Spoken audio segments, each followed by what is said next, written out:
গল্পকথন by Kallol চ্যানেলে আপনারা শুনছেন হুমায়ুন আহমেদের লেখা পোকা। আজ ৪র্থ পর্ব। দুলারি চা নিয়ে ঢুকল, শুধু চা। মনসুর সাহেব লক্ষ্য করলেন কাপ পরিষ্কার, পিরিচে চা জমেনি। তার চেয়েও বড় কথা ৩টা কাপ। মেয়েটিও বোধহয় তাদের সঙ্গে চা খাবে।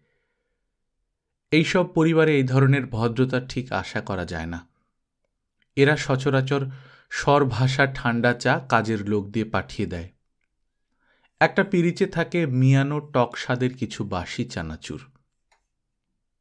মনসুর সাহেব বললেন, সরি, আপনাকে কষ্ট দিলাম। দুলারি বলল, কষ্ট কিসের?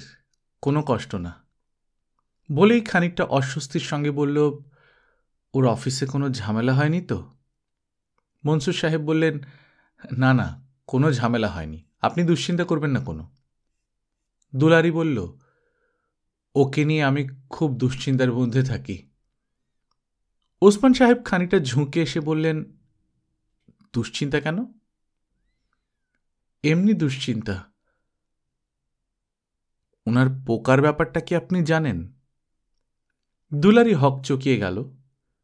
সে নিজেকে চট করে সামলে নিয়ে বলল, ওইসব কিছু না।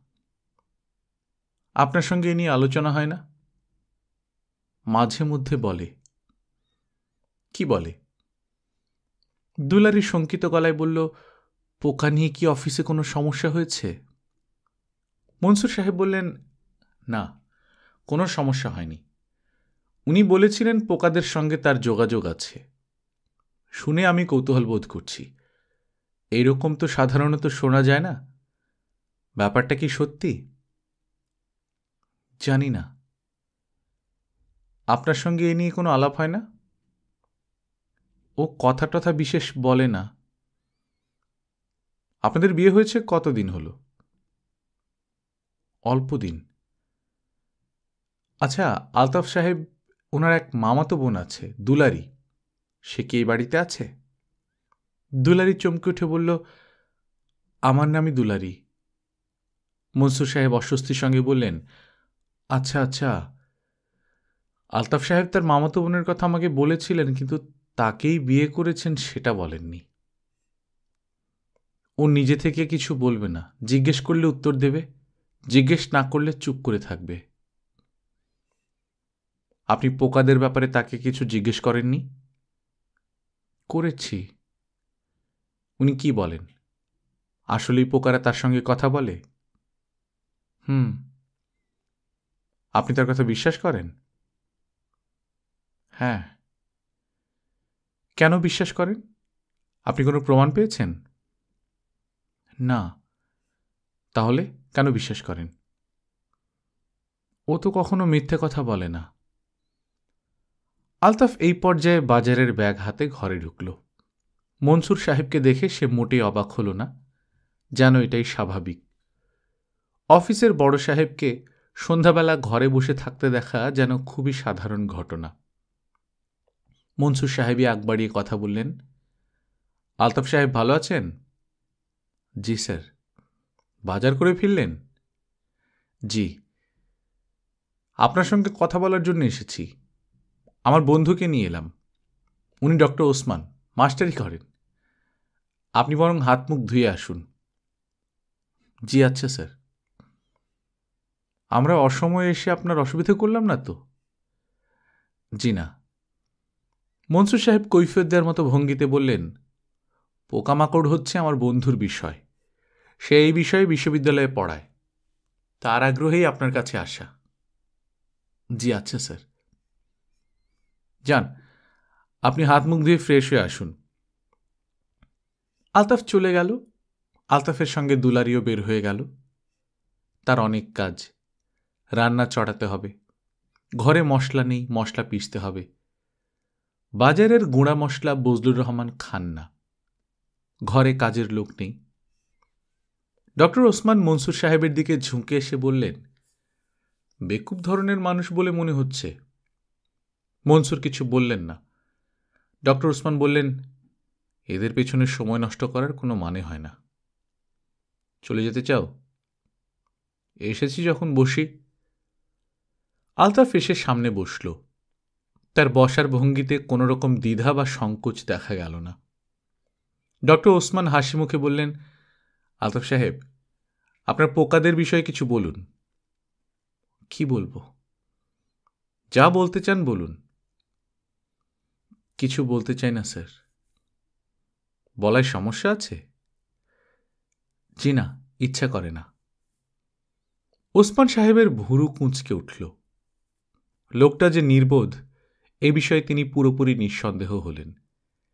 একমাত্র নির্বোধেরাই অফিসের বড় সাহেবের সামনে এমন ভঙ্গিতে কথা বলার সাহস পায়। ওসমান সাহেব কঠিন গলায় বললেন, আমি শুনেছি পোকাদের সঙ্গে আপনার ভাবের আদান প্রদান হয়। আলতাফ চুপ করে রইল। ওসমান সাহেব অসহিষ্ণু স্বরে বললেন, জবাব দিচ্ছেন না কেন? ওদের চিন্তাভাবনা নাকি আপনি বুঝতে পারেন? সব সময় পারি না। ওরা যখন ইচ্ছে করে তখনই শুধু বুঝি। ওরা ইচ্ছা না করলে পারি না। ওদের কথা বুঝতে হলে তো ওদের বুদ্ধিবৃত্তি আপনার স্তরে আসতে হবে। ওদের অনেক বুদ্ধি স্যার। তাই নাকি? জি। ওদের বুদ্ধির একটা প্রমাণ দিতে পারেন? আলতাফ কিছুক্ষণ চুপ করে থেকে বলল, আমার বাসায় যে তেলাপোকা আছে সে যে কোনো সময় আমেরিকার একটা তেলাপোকার সঙ্গে যোগাযোগ করতে পারে, মানুষ তা পারে না। ডক্টর ওসমান হেসে ফেলতে যাচ্ছিলেন। অনেক কষ্টে হাসি থামিয়ে বললেন, তাহলে তো ইচ্ছে করলে আপনি যে কোনো মুহূর্তে একটা খবর তেলাপোকার মাধ্যমে আমেরিকায় পাঠিয়ে দিতে পারেন। আপনি একটা কাজ করুন তো। কি কাজ? আমার এক ভাই থাকে পেনসিলভানিয়ায়, তার ঠিকানা দিচ্ছি। আপনি তেলাপোকার মাধ্যমে খবর এনে দিন ওদের ছেলে মেয়ে কটি, তাহলে বুঝবো আপনার তেলাপোকার ক্ষমতা আছে। পারবেন না? জি না স্যার। কেন পারবেন না? আমরা যেমন ঠিকানা বলি, এত নম্বর বাড়ি, এই রাস্তার নাম, সেটা তেলাপোকার অজানা। আমি আমেরিকা বললেও কিছু বুঝবে না। তারা জায়গা চিনে গন্ধ দিয়ে। ওদের কাছে এক এক জায়গায় এক এক রকম গন্ধ। ও, এক এক জায়গায় এক এক রকম গন্ধ। জি স্যার। ভালো, নতুন জিনিস জানা গেল। এরা মানুষের চিন্তাভাবনা, কাজকর্ম নিয়ন্ত্রণ করে। এটাও নতুন তত্ত্ব। আপনি বলতে চাচ্ছেন যে আমরা কি করব না করব তা ঠিক করে দেবে পোকারা? জি স্যার। এরা খুব সূক্ষ্মভাবে করে, চট করে ধরা যাবে না। শুধু আপনার মতো দু একজন লোক শুধু ধরতে পারে, তাই না? জি। মনসুর সাহেব এতক্ষণ চুপ করেছিলেন। তিনি চুপ করে থাকবেন বলেই ভেবেছিলেন। এখন আর কথা না বলে পারলেন না। বিরক্ত গলায় বললেন, তাহলে তো আলতাফ সাহেব আমাদের ধরে নিতে হয় যে পোকাদের প্রচণ্ড ক্ষমতা। ঠিক বলেছেন স্যার, অসম্ভব ক্ষমতা। একবার পৃথিবী জুড়ে প্লেগ মহামারী হলো, কোটির উপর মানুষ মারা গেছে। পোকারাই এটা করেছে। আমি যতদূর জানি প্লেগ ছড়িয়েছিল ইঁদুরেরা। প্লেগের জীবাণু এনে দিয়েছিল তেলাপোকারা, তারা ইঁদুর দিয়ে ছড়িয়েছে। পোকারা মানুষদের যেমন নিয়ন্ত্রণ করে, অন্য জীবজন্তুদেরও নিয়ন্ত্রণ করে। ওসমান সাহেব হাসি চাপবার জন্য কয়েকবার কাশলেন। আলতাফ বলল, এই পৃথিবীটা স্যার পোকাদের। ওরা আমাদের থাকতে দিচ্ছে বলেই থাকতে পারছি। আমরা প্রায় একরকম ওদের করুণাতেই বেঁচে আছি। ওসমান সাহেব বললেন, আপনার কথা শুনে আনন্দিত হলাম, মজা পাওয়া গেল। শেষ প্রশ্ন, পোকারা এইসব কথা বলার জন্য আপনাকে খুঁজে বের করল? আরও তো লোক ছিল, নাকি তাদের মতে আপনিই একমাত্র জ্ঞানী ব্যক্তি? আপনাকে ওদের পছন্দ করার কারণটা কি? ওদের জিজ্ঞেস করিনি। সময় পেলে জিজ্ঞেস করবেন। আজ উঠছি। জি আচ্ছা স্যার। উঠে দাঁড়াতে দাঁড়াতে ওসমান সাহেব বললেন, পোকাদের একটা ডেমনস্ট্রেশন হলে মন্দ হতো না। আলতাফ সাহেব পোকাদের সঙ্গে কথা বলছেন, আমরা শুনছি, এরকম একটা কিছু। কি পারবেন আলতাফ সাহেব? আলতাফ বলল, জি না স্যার। কিছু মনে করবেন না আলতাফ সাহেব, আমার ধারণা আপনি অন্যদের বোকা বানিয়ে আনন্দ পান। এই কাজটি করবেন না। আলতাফ কিছু বলল না। ওসমান সাহেব বললেন, আপনার উচিত কোনো একজন সাইকিয়াট্রিস্টের সঙ্গে কথা বলা। মানুষকে ভাওতা দিয়ে বাড়ানো এক ধরনের অসুস্থতা, বুঝতে পারছেন? পারছি স্যার, কিন্তু আমি সত্যি কথাই বলছি। সত্যি কথা বললে তো ভালোই। ঠিক তখনই উড়তে উড়তে একটা তেলাপোকা ঘরে ঢুকল। পোকাটা বসল ওসমান সাহেবের পায়ের কাছে। আলতাফ চমকে উঠে বলল, ওকে মারবেন না স্যার। ওসমান সাহেব পোকাটাকে মারতেন না। পোকা মেরে আনন্দ পাবার বয়স তার নেই। কিন্তু আলতাফের কথা শুনেই সম্ভবত জুতো দিয়ে পিষে ফেললেন। পথে নেমে ওসমান সাহেব বললেন, মনসুর, তোমার প্রথম কাজ হচ্ছে এই মহা বেকুবকে তুমি অফিস থেকে গলা ধাক্কা দিয়ে বের করে দেবে। আর দ্বিতীয় কাজ হচ্ছে আমার সময় নষ্ট করার জন্য জরিমানা দেবে, বড় ধরনের জরিমানা। বড় সাহেব জরুরি একটা ফাইল দিয়েছিলেন। সেই ফাইল আলতাফ ড্রয়ারে তালাবন্ধ করে রেখেছিল। আশ্চর্যের ব্যাপার, ফাইলটা নেই। ড্রয়ার থেকে তালাবন্ধ। ড্রয়ারের চাবি আলতাফের কাছে। গনি সাহেব পান চিপুতে চিপুতে কাছে এসে বললেন, সমস্যাটা কি? আলতাফ বলল, ফাইল পাচ্ছি না। তালাবন্ধ ছিল? তাহলে তো বিরাট সমস্যা, চিন্তার বিষয়। ভালো করে চিন্তা করে দেখুন, বাসায় নিয়ে যাননি তো? না, এই অফিসে তো এরকম কখনো হয়নি। বদরুল সাহেবকে ইনফর্ম করুন। তাকে ইনফর্ম কেন করব? গনি সাহেব বিরক্ত মুখে বললেন, আপনি তো ভাই বড় প্যাঁচালের লোক। তাকে ইনফর্ম করবেন না কেন? তিনি হচ্ছেন আপনার সেকশনের ইনচার্জ। যে কোনো সমস্যা হলে আগে তাকে বলতে হবে, নাকি আপনি ঘোড়া ডিঙিয়ে ঘাস খাবেন? সরাসরি চলে যাবেন বড় সাহেবের কাছে? আপনার নৌকা তো আবার বড় খুঁটিতে বাঁধা। আলতাফ ব্যাপার কিছুই বুঝতে পারছে না। কেউ কি ড্রয়ার খুলে ফাইল নিয়ে গেছে? কেন নেবে? স্টোর ইনচার্জের কাছে সবার ড্রয়ারেরই চাবি থাকে। তিনি কি কোনো কারণে খুলেছেন? অসম্ভব কিছু না। বড় সাহেব হয়তো ফাইল চেয়েছেন, স্টোর ইনচার্জ খুলে দিয়েছেন। এছাড়া আর কি হতে পারে? আলতাফ স্টোর ইনচার্জ খায়রুল কবিরকে খুঁজে বের করল। খায়রুল কবির আকাশ থেকে পড়লেন।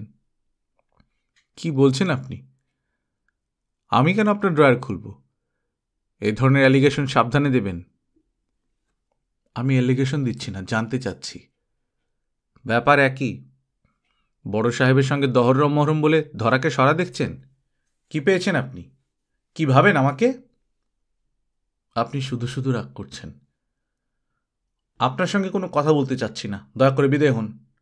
আপনার সাহস দেখে আমি অবাক হচ্ছি। আমাকে সরাসরি চোর বললেন। চোর তো বলিনি। অবশ্যই বলেছেন। ভেবেছেন কি আপনি? আলতাফ হতভম্ব হয়ে গেল।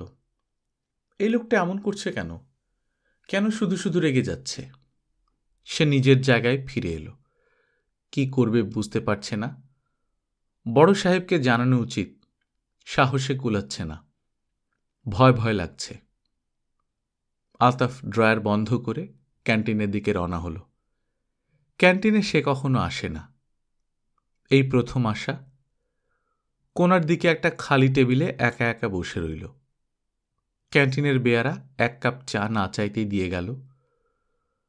অসময়ে চা খাওয়া তার অভ্যাসে নেই, তবু সে চায়ে চুমুক দিচ্ছে। কিছুতেই ভেবে পাচ্ছে না অফিসের মানুষগুলি তার সঙ্গে খারাপ ব্যবহার করছে কেন। সে তো কারো সঙ্গে খারাপ ব্যবহার করে না। এই যে আলতাফ সাহেব, কি করছেন একা একা? গনি সাহেব চা নিয়ে এগিয়ে এলেন। আলতাফ সাহেব, বসবো আপনার সঙ্গে? বসুন। আপনি তো দেখি বিরাট ভেজাল লাগিয়েছেন। কি ভেজাল লাগালাম? স্টোর ইনচার্জ খায়রুল কবির সাহেবকে আপনি নাকি চোর বলেছেন। উনি তো দারুণ রেগেছেন। আমি ঠান্ডা করার চেষ্টা করছি, লাভ হয়নি। উনি বোধহয় বড় সাহেবের কাছে কমপ্লেন করতে যাবেন। আমার সেরকমই মনে হলো। আলতাফ কিছু বলল না, অবাক হয়ে তাকিয়ে রইল। গনি সাহেব বললেন, আপনার তো চিন্তার কিছু নেই, বড় সাহেব আপনার খাতিরের লোক। সিগারেট খাবেন নাকি? আমি সিগারেট খাই না। খেয়ে দেখুন, ব্রেন পরিষ্কার হয়, টেনশনের সময় কাজে লাগে। এই সময় ব্রেনটা পরিষ্কার থাকা দরকার। বড় সাহেবকে ফাইলের ব্যাপারে কি বলবেন ভেবে রাখুন। উনি দারুণ রেগেছেন, আপনাকে এক্ষুনি ডেকে পাঠাবেন। গনি সাহেব সিগারেট ধরিয়ে তৃপ্তির নিঃশ্বাস ফেললেন। তৃপ্তির 16 আনা হচ্ছে না। আলতাফ তেমন ভয় পাচ্ছে বলে মনে হচ্ছে না। আশ্চর্য মানুষ। ভয় অস্থির হয়ে যদি তাকে ধরে পড়ত, কান্নাকাটি করত, সে সামাল দিতে চেষ্টা করত। হারানো ফাইলও তো মাঝে মাঝে পাওয়া যায়। আলতাফ পাথরের মতো মুখ করে বসে আছে। ভয় ভীতির কোনো লক্ষণ নেই। চাকরি এখনো কনফার্ম হয়নি। এক কথায় চাকরি চলে যাবে সেই চিন্তাও মাথায় নেই। নিন নিন, সিগারেট নিন। আমি সিগারেট খাই না। একটা খেলে কিছু হবে না? জি না। আচ্ছা থাক, খেতে হবে না। আর শুনুন, এত চিন্তা করবেন না। চিন্তা করে লাভ তো কিছু নেই, যা হবার হবেই। আলতাফ ছোট্ট একটা নিঃশ্বাস ফেলে উঠে দাঁড়াল। গনি সাহেব বললেন, যাচ্ছেন কোথায়? বড় সাহেবের কাছে? নিজে থেকে যাওয়া ঠিক হবে না।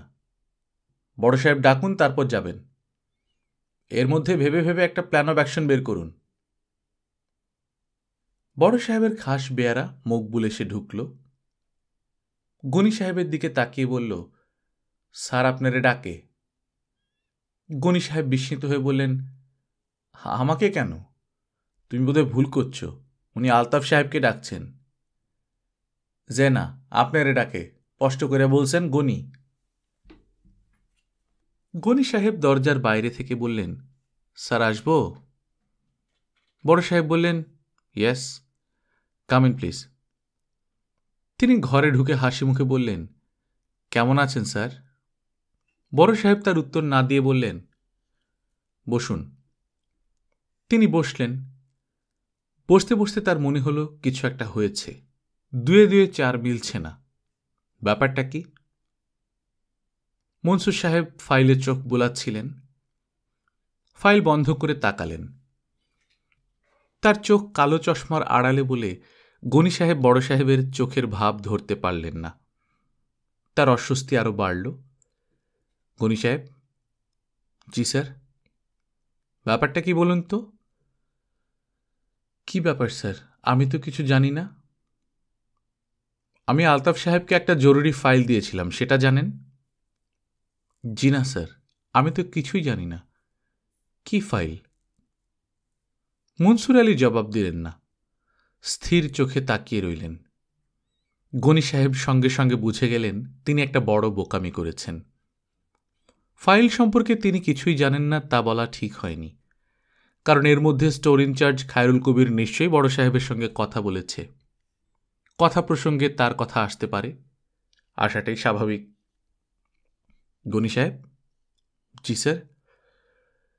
ফাইল সম্পর্কে আপনি কিছুই জানেন না দেখে অবাক হচ্ছি। একটু আগে খায়রুল কবির এসেছিলেন। তিনি বললেন আপনি এই ফাইল হারানোর ব্যাপারটা নিয়ে চিন্তিত। ও আচ্ছা, আমি স্যার কিছুক্ষণ আগেই জেনেছি। আগে কিছুই জানতাম না।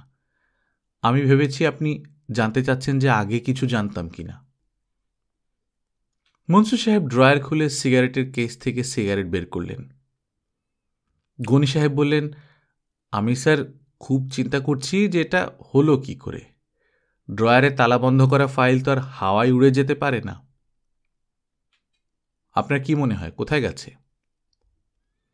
বুঝতে পারছি না, তবে আলতাফ সাহেব বাসায় নিয়ে যেতে পারেন। মাঝে মাঝে তিনি বাসায় ফাইল নিয়ে যান। তাই নাকি? জি। স্যার আমি কি চলে যাব?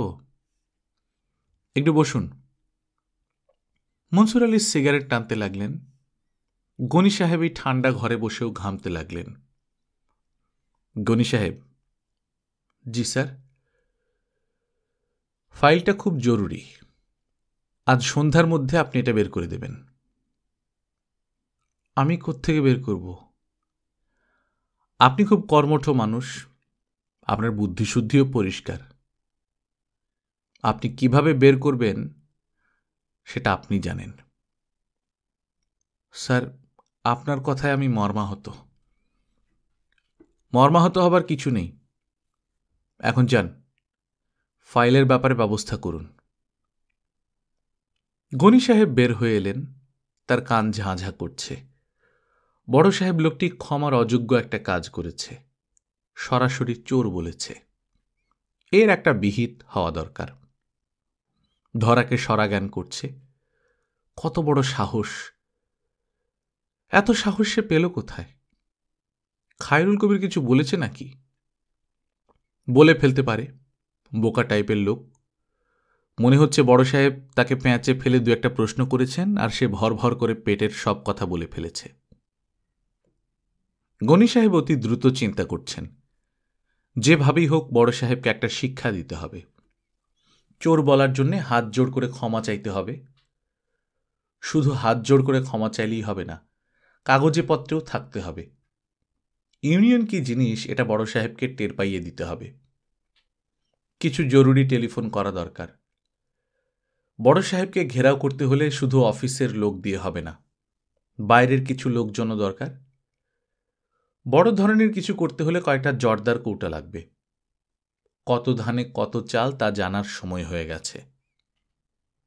গনি সাহেব আলতাফের টেবিলের দিকে এগিয়ে গেলেন। আলতাফ শুকনো মুখে বসে আছে। একে একটা শিক্ষা দিতে হবে। শালা স্পাই! স্পাইগিরি বের করে দিতে হবে। হাত পা ভেঙে হাসপাতালে দাখিল হয়ে গেলে আর স্পাইগিরি করবে না। আলতাফ সাহেব। জি? বড় সাহেবের কাছ থেকে আসছি। ও আচ্ছা। বড় সাহেবের ধারণা আপনার ফাইল আমরা চুরি করেছি।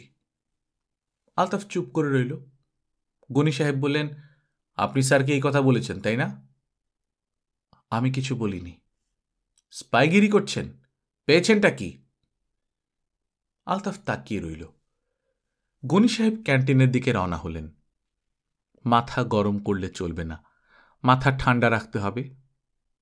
বড় ঝামেলার সময় মানুষ মাথা ঠিক রাখতে পারে না বলেই ঝামেলা সামাল দিতে পারে না। তিনি পরপর 2 কাপ চা খেয়ে সিগারেট ধরালেন। মাথা এখন খানিকটা শান্ত হয়েছে। ঘেরাও করার পরিকল্পনা এখন আর সুন্দর পরিকল্পনা বলে মনে হচ্ছে না। অন্য চাল চালতে হবে, মারাত্মক কোনো চাল। বড় সাহেব সে চাল ধরতে পারবেন না। কি চাল দেয়া যায়?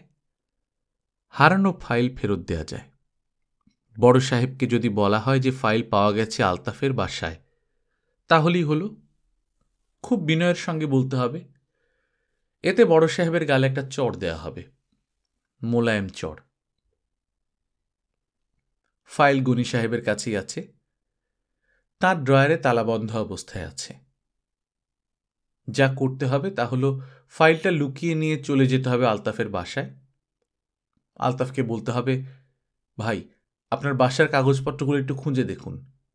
এমনও তো হতে পারে যে আপনি মনের ভুলে ফাইল নিয়ে বাসায় চলে এসেছেন। হতে পারে না? একটু খুঁজে দেখুন, আমিও আপনার সঙ্গে খুঁজি। দুজন খুঁজতে থাকবে। তখন গনি সাহেব চেঁচিয়ে বলবেন, পাওয়া গেছে, পাওয়া গেছে, এই তো পাওয়া গেছে, আপনার খাটের নিচেই ছিল। যাক, বাঁচা গেল। সবচেয়ে ভালো হয় ফাইলটা যদি আলতাফ সাহেবকে দিয়েই ফেরত পাঠানো হয়। গনি সাহেব আরেকটা সিগারেট ধরালেন। পুরো পরিকল্পনাটা আরও ঠান্ডা মাথায় ভেবে দেখতে হবে কোনো ভুল ত্রুটি থেকে গেল কিনা। সামান্য ভুল থাকাও ঠিক হবে না। ফাইলটা যে তার ড্রয়ারে আছে এই খবর অফিসের আর একজন মাত্র মানুষ জানে, স্টোর ইনচার্জ খায়রুল কবির, তার নিজেরই লোক। তাছাড়া তিনিই চাবি দিয়ে ড্রয়ার খুলেছেন, কাজে এই খবর বাইরে ছড়াবে না। খায়রুল কবির সাহেব অবশ্য মাথা গরম লোক, ফট করে মাথা গরম হয়ে যায়। এই জাতীয় লোক মাথা গরম অবস্থায় বেফাঁস কথা বলতে পারে, তাকে সাবধান করে দিতে হবে। গনি সাহেব উঠলেন, আলতাফের টেবিলের দিকে এগিয়ে গেলেন। আলতাফ সাহেব। জি? আপনার বাসায় আজ সন্ধ্যায় একটু যাব। জি আচ্ছা।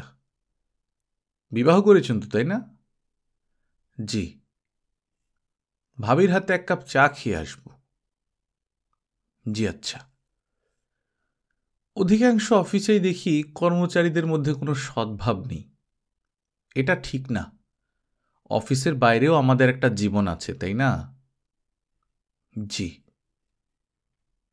গনি সাহেব খায়রুল কবির সাহেবের খোঁজে গেলেন। তাকে এখন বেশ হাসি খুশি দেখাচ্ছে। টেনশন অনেকখানি কমে গেছে।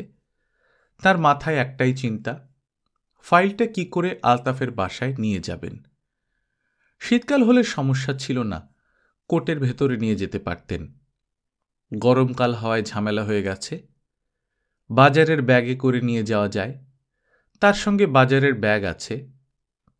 অফিস ফেরত হাতিরপুল কাঁচা বাজার থেকে কিছু সবজি নিয়ে যাবার কথা, আজ আর নেওয়া হবে না। অফিস ছুটি হবার ঠিক আগে আগে মনসুর সাহেবের টেলিফোন বেজে উঠল। টেলিফোন করেছেন ডক্টর ওসমান, কিন্তু তার গলার স্বর অন্যরকম। মনসুর সাহেব গলা চিনতে পারছেন না। মনে হচ্ছে অনেক দূর থেকে পাতলা গলায় কে যেন কথা বলছে। মনসুর সাহেব বললেন, হ্যালো, কে কে কথা বলছেন? আমি বলছি, আমি। কিছু মনে করবেন না, আমিটা কে? ওসমান। ও, তোমার ঠান্ডা লেগেছে নাকি? গলার স্বর চিনতে পারছি না। তোমাকে দোষ দিয়ে লাভ নেই, আমি নিজেও আমার গলার স্বর চিনতে পারছি না। হয়েছে কি? ভয়াবহ কিছু হয়নি, তবে যা হয়েছে তাকে ঠিক অগ্রাহ্য করাও ঠিক না। কি হয়েছে? তুমি বাসায় আসো, তারপর বলবো। আসছি, এক্ষুনি আসছি। বাই দ্য ওয়ে, তোমার অফিসের কর্মচারী কি যেন নাম? আলতাফ না? ও কি আছে? থাকার কথা না, এখন বাজছে 5টা। সে কাঁটায় কাঁটায় 5টা বাজলে বিদেয় হয়ে যায়। তবু খোঁজ নিচ্ছি। কেন বলো তো? ওকে আমার দরকার। তাকে সাথে নিয়ে আসতে পারবে? দরকার হলে তো অবশ্যই নিয়ে আসব। মনসুর সাহেব আলতাফের খোঁজে লোক পাঠালেন। তাকে পাওয়া গেল না। সে ঠিক 5টার সময়ই বের হয়ে গেছে। আলতাফ অফিস থেকে সরাসরি বাসায় ফেরে। ফেরার সময় বাসে প্রচণ্ড ভিড় হয়। ভিড় কমার জন্য সে ইদানিং অফিসের পাশে একটা মিউনিসিপ্যালিটি পার্কে অপেক্ষা করে। পার্কটি মিউনিসিপ্যালিটির কর্মকর্তারা শিশুদের মনোরঞ্জনের জন্য তৈরি করলেও এটি এখন ভিক্ষুক এবং নেশারুদের দখলে। নেশারুরা আসে সন্ধ্যার পরে। তাদের সঙ্গে আলতাফের দেখা এখনো হয়নি, তবে পার্কের স্থায়ী ভিক্ষুকেরা আলতাফকে চেনে। তারা এই লোকটির স্বভাব চরিত্রও জানে। তারা জানে এই সাহেব পার্কে ঢোকার মুখে 2 টাকার বাদাম কিনবে।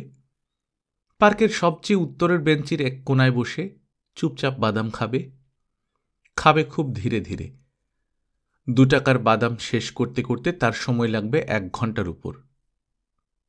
তখন সে উঠে দাঁড়াবে, যাবে বাস স্ট্যান্ডের দিকে।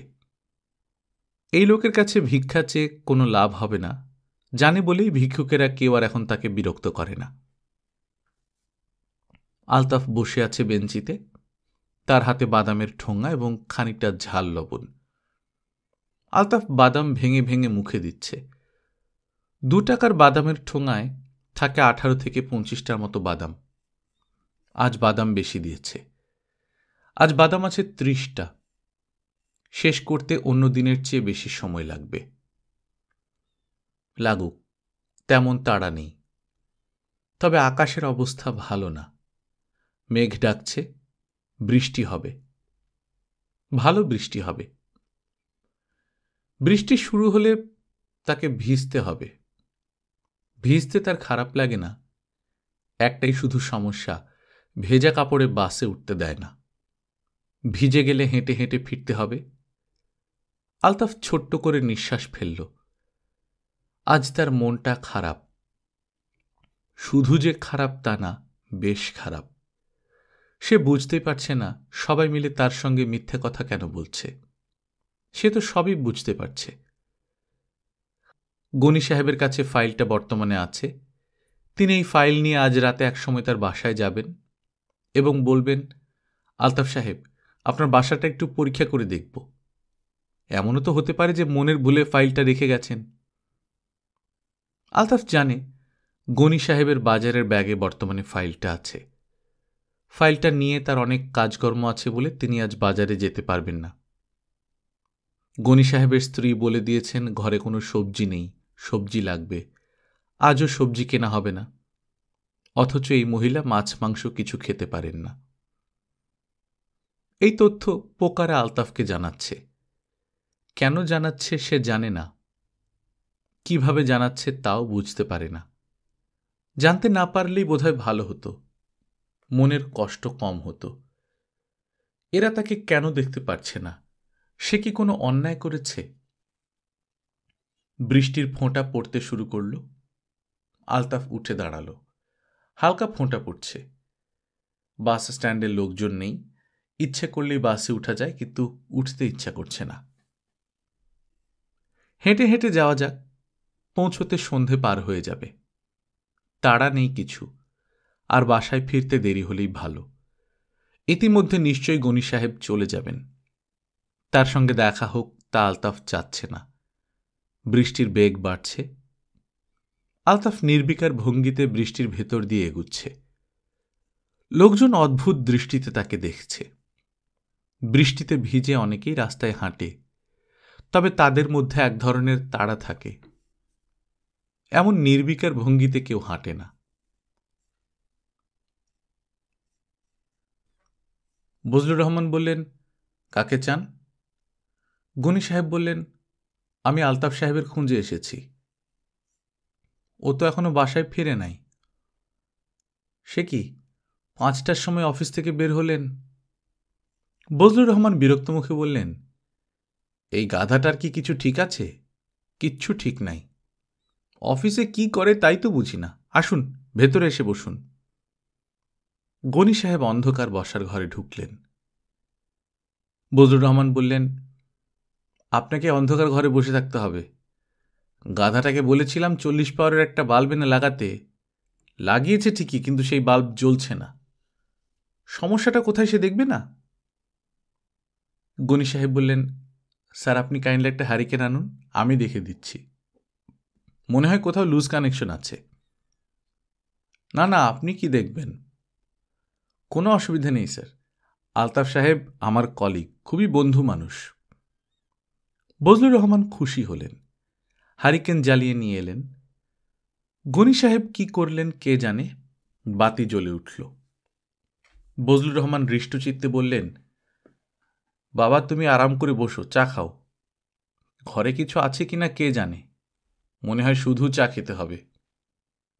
কোনো অসুবিধা নেই স্যার, চা না পেলেও হবে। আমার চায়ের তেমন অভ্যাস নেই। আলতাফ সাহেব কখন ফিরেন? কোনো ঠিক ঠিকানা নেই। আগে সকাল সকাল ফিরত, এখন শুনেছি অফিস ছুটির পর কোন এক পার্কে গিয়ে বসে থাকে। কেন? কে বলবে কেন? ওর কি মাথার ঠিক আছে? Brain defect. কি বলছেন চাচাজি? তোমাদের কলিগ, তোমরা জানো না? কি করে অফিস চালায় সেটাই তো আমি বুঝি না। কাজকর্ম কিছু পারে? উনি তো চাচাজি কাজে কর্মে খুব ভালো। তবে তবে রিসেন্টলি একটা সমস্যা হয়েছে। বজলুর রহমান আগ্রহ নিয়ে বললেন, কি সমস্যা? থাক স্যার, বলতে চাচ্ছি না। না না, তুমি বলো, কোনো অসুবিধা নাই। অফিসের একটা জরুরি ফাইল হারিয়ে ফেলেছেন। আমাদের বড় সাহেব আবার খুবই রাগী। তিনি ভয়ঙ্কর রেগেছেন, অথচ আলতাফ সাহেবের কোনো মাথা ব্যথা নেই। ওর মাথা ব্যথা কেন থাকবে? ওর কি মাথা বলে কিছু আছে? বড় সাহেবের সঙ্গে দেখা করে যদি 2-1টা কথা বললে হতো। তাও বলবেন না।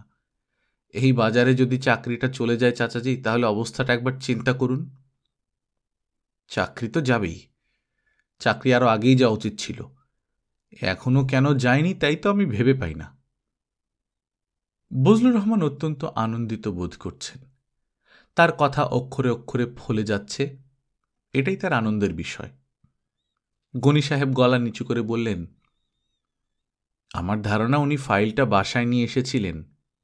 তারপরে অফিসে নিতে ভুলে গেছেন। আমি এসেছি একটু খুঁজে দেখতে। ওনার তো মাথা ব্যথা নেই। বজলুর রহমান দরাজ গলায় বললেন, যাক যাক গাধাটার চাকরি, তুমি এই নিয়ে কোনো চিন্তা করবে না।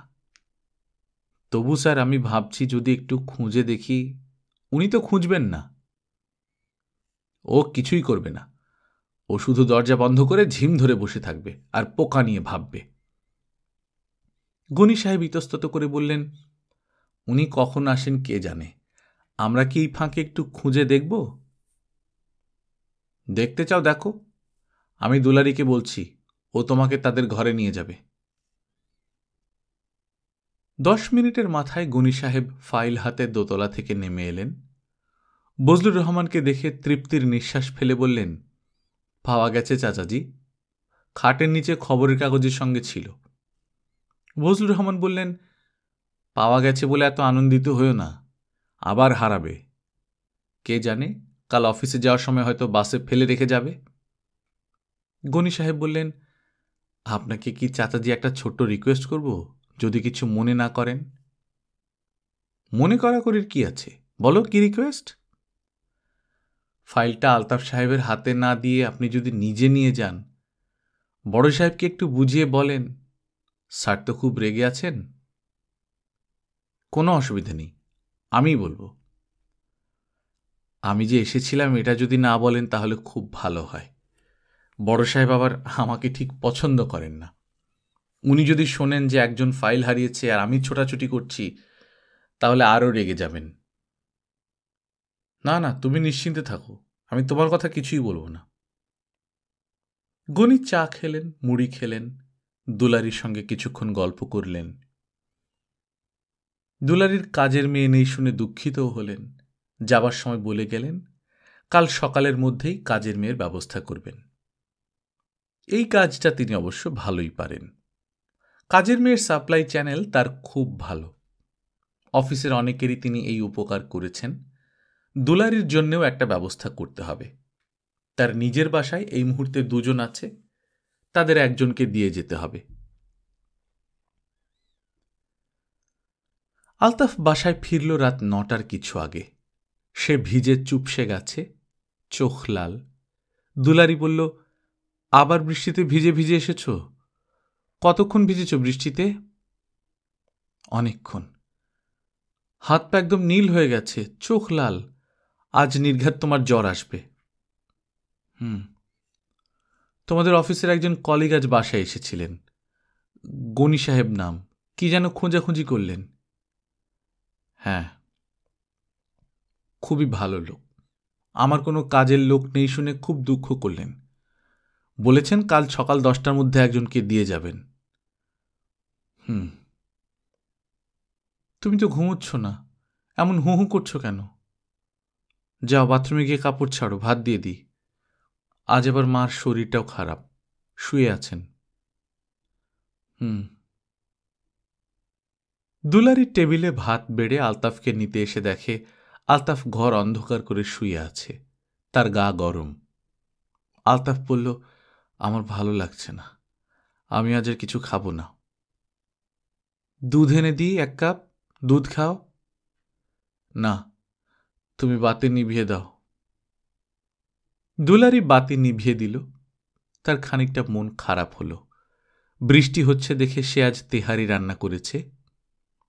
এই জিনিসটা আলতাফ খুব পছন্দ করে খায়। দুলারি, কি? আমার মাকে যে পোকা খেয়ে ফেলেছিল তাকে তুমি জানো? এসব কি ধরনের কথা?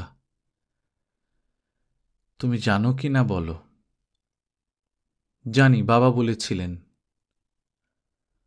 আমার চোখের সামনে তারা মাকে খেয়ে ফেলল। চুপ করো তো। আচ্ছা, চুপ করলাম। দরজা জানলা বন্ধ করে ঘরটা অন্ধকার করে দাও।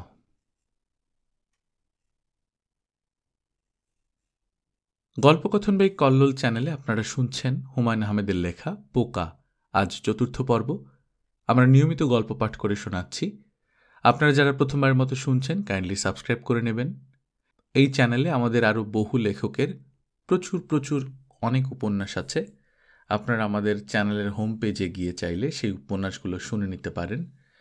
এটা ছাড়া গল্পকথন বাই কল্লোল চ্যাপ্টার 2তে আমরা নিয়মিত বহু স্বাদের বিভিন্ন রকম ছোট গল্প পড়ে শোনাই। আপনারা ছোট গল্প শুনতে চাইলে ইউটিউবে কল্লোল 2 লিখে সার্চ দিলে আমাদের ছোট গল্পের চ্যানেল পেয়ে যাবেন। সেখানেও প্রায় 1000-এর বেশি ছোট গল্প আমাদের এখানে পড়া আছে। গল্পকথন বাই কল্লোল চ্যানেলকে ফিনান্সিয়ালি স্পন্সর করতে চাইলে patreon.com/কল্লোল এই লিঙ্কে গিয়ে আপনারা সাপোর্ট করতে পারেন। নিজে ভালো থাকবেন, আশেপাশের লোকজনকে ভালো রাখবেন। টাটা।